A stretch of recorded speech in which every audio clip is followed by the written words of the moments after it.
Tu as peut-être remarqué que tu te sens souvent fatigué, vidé, même après une journée qui paraît normale aux yeux des autres. C'est une réalité pour beaucoup d'hypersensibles.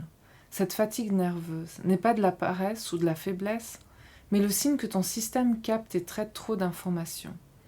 Dans cet épisode que tu peux écouter comme un mini-podcast, je vais t'expliquer pourquoi tu ressens cette fatigue, ce qu'elle veut dire pour toi, comment elle impacte tes relations et ta vie, et surtout comment tu peux mieux la gérer pour que ta sensibilité devienne une force au lieu de te vider. Pourquoi cette fatigue nerveuse ? Quand tu es hypersensible, ton système nerveux est plus réactif que la moyenne.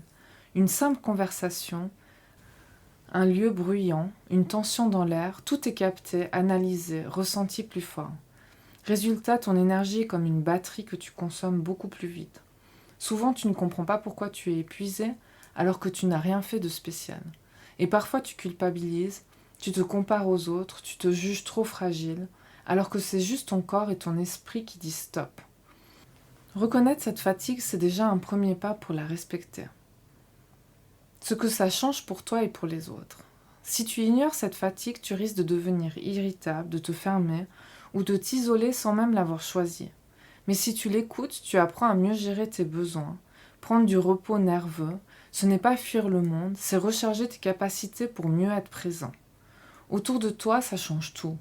Quand tu sais dire j'ai besoin de me poser, tu évites les disputes, tu es plus disponible pour ceux que tu aimes. Dans la durée, tu montres aussi l'exemple à d'autres. Savoir s'arrêter avant l'épuisement, c'est une force. Et si un jour tu aides ou accompagnes d'autres personnes, tu pourras transmettre cette conscience du rythme et du respect de soi. Voici des pistes concrètes pour soulager la fatigue. Tu peux déjà alléger ta fatigue nerveuse au quotidien. Prévois de vrais moments off, sans stimulation, pas d'écran, pas de bruit. Crée des mini-rituels pour te ressourcer, une balade seule, un bain, quelques respirations profondes. Observe ce qui te vide le plus vite et mets en place de petites limites pour ne pas subir. Et rappelle-toi, pas besoin de tout changer en un jour. Sois doux ou douce avec toi-même. Reconnaître cette sensibilité, c'est déjà commencer à la transformer en allié. Passons maintenant à un petit exercice concret.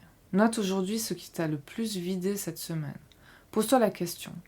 Qu'est-ce que je pourrais faire différemment la prochaine fois pour m'économiser ? Si tu le veux, partage une de tes idées en commentaire. Ça peut inspirer d'autres personnes à mieux gérer leur propre fatigue nerveuse. Si le sujet te parle, je t'ai préparé une checklist gratuite, les 7 signaux clés de l'hypersensibilité. Elle peut t'aider à mieux comprendre ce que tu vis, à poser des mots sur ta sensibilité et à commencer à l'apprivoiser. Tu peux la télécharger gratuitement via le lien juste sous cette vidéo.